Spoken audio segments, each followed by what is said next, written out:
هل فكرت يوما إن ليه الكلام مع النفس بيبقى مهم؟ وليه مش بناخد بالنا ومش بندي للموضوع ده اهتمام؟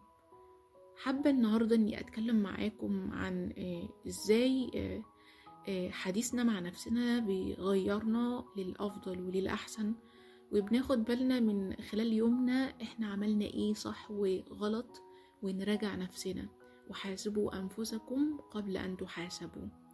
فأولا خذ نفس عميق وخليك معايا دقيقة علشان نفهم سوا ليه الكلام مع النفس بيبقى مهم جدا.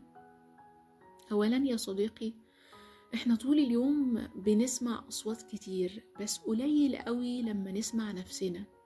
الكلام مع النفس مش جنان ولا ضعف، بالعكس دي طريقة عقلك علشان يفهم اللي جواك.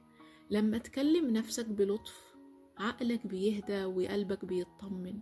بس المشكلة ان اغلبنا بيكلم نفسه بقسوة ولوم ونقد وضغط.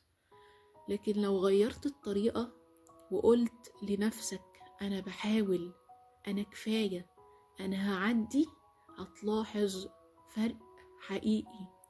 كلامك مع نفسك هو الصوت اللي بيفضل معاك حتى لما الكل يمشي، فخليه صوت يطمن مش يوجع.